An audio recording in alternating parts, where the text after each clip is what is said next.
Okay, so I think at this point in time, I have to say the side chapters that get adapted into this wonderful anime that is known as Spy Family might be some of my favorite content that the anime has to date. Whether it's the way they ended the first part with the penguin Uten to now YOR'S deadly adventure of trying to learn to cook so she doesn't get divorced. And she literally killed characters in this episode, or at least that's how the anime directed it, not only just with the initial cooking, when she was learning from her coworkers there, to seeing poor Lloyd and Anya on the floor after having actually a delicious meal, to then ending with dessert that probably kept them up all night on the toilet. Like, just the way they can go about both characterizing these insane characters, literally an assassin mother who is trying to figure out what it is she wants to do and what she's really trying to protect. Is it just so she doesn't get arrested, or is it because she really loves this family? While just simultaneously being some of the funniest content this anime year has seen to date. Just having this little girl Anya who has some of the best one-liners I think I've seen in an anime,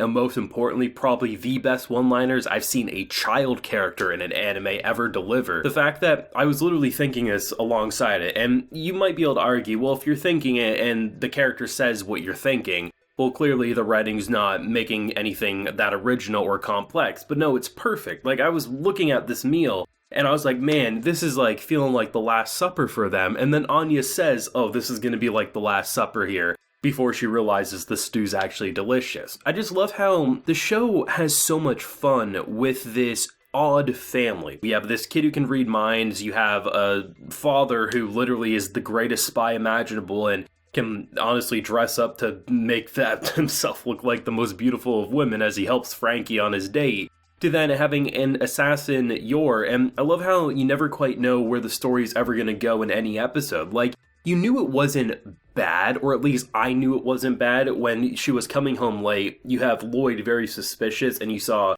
all the cuts around her fingers, she was covered in bandages, and obviously Anya's like, oh shit, reading into the dog's mind bond here, apparently she's gonna cry. I knew it was going to be something of a misunderstanding. I wasn't expecting cooking, but I was expecting it wasn't, oh, she's about to get caught because she's killing people and stuff like that. No, I knew it would be something for the family. I didn't really have enough time to really theory craft. Had I had an episode's worth of content, cooking probably would have came up, but they had enough time to make it feel like, oh, something's amiss, but they're not letting us be able to speculate long enough. And the whole reveal with the tomatoes and just like the bag is like looking like it's covered in blood. I thought she was cutting up meat or something. Like, I thought that would be the misunderstanding in the moment. And then just the escalation. It's just so good because it serves us two big purposes. One, it's just simplistic fun, watching the cooking and watching just the insanity take place. But the biggest thing is that it really highlights how far Yor has grown into that mother role, despite her thinking at a moment's notice, similar to Lloyd. I would argue Lloyd's a bit more paranoid about the whole family, like, shattering at some point.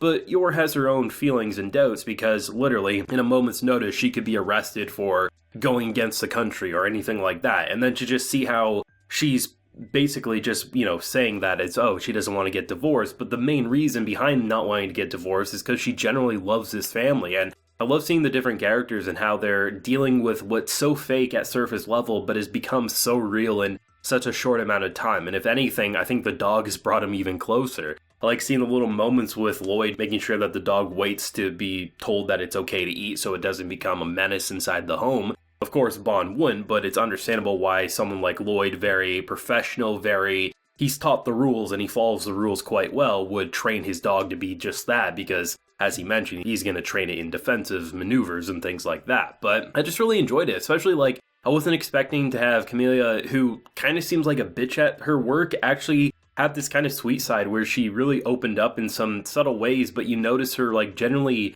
happy and could see that she's changed so much, so in return, she's okay with helping Yor not get her divorce like she's fearful. But, it was hilarious just seeing Yuri there, because Yuri didn't speak a lot in this episode, and I thought the direction they would go is that everyone would be like, oh, Yuri's either, insane, or because females who look at Yuri would be like, oh, he's an attractive guy, and maybe that would be the direction they'd go with it. Instead, Yuri's just having none of the back talk towards his sister, but as soon as divorce gets brought up, he's like, yeah, divorce him. And I'm just like, that's just hilarious.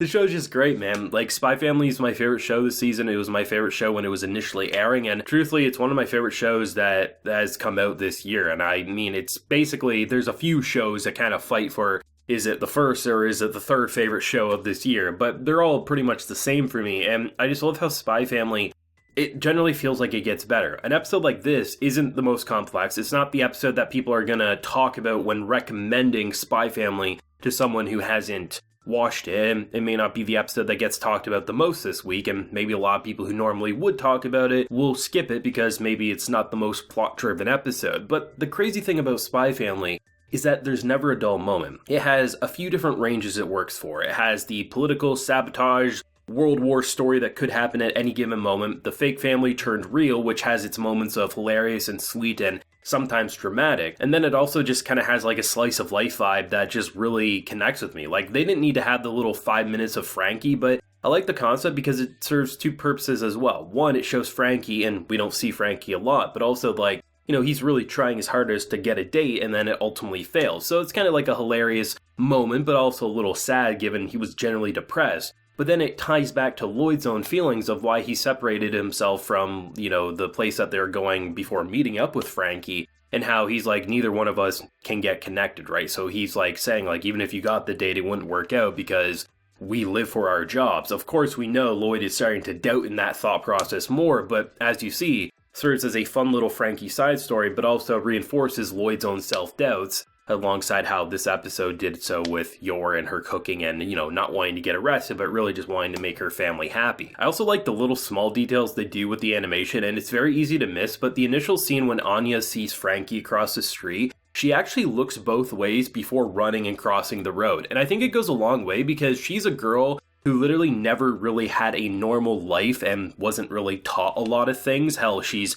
just happy to have a normal meal anymore. And I like the details that go about presenting her as sometimes careless, sometimes clueless, but most importantly, she remembers the little things. And I think that's really important to go to show like how much attention to detail is actually put into this show, and really separates itself from a lot of shows airing in any given anime season. I really like those little details. I heard a lot of buzz actually about this episode last week, some people saying it was one of their favorite side chapters and they're really excited, and honestly, at this point, I'm willing to say, like, the side chapters are actually the things I'm most excited about, just because they're so simple, they're so cute and funny, but most importantly, they kind of reinforce just how much of a family they've become in the midst of all this insane plot-heavy drama, sabotage, and everything else of the like. But loving Spy Family, of course, I'll always love Spy Family, and it's never a dull moment in the slightest. But of course, as always, I'll pass the torch over to everyone. What did you think of this simplistic yet hilarious episode, and what do you want to see for more simple stories down the line if you had your way? Do let me know. Leave a like if you enjoyed, and subscribe if you're new around here. Until next time, everyone, please take care and have a good one.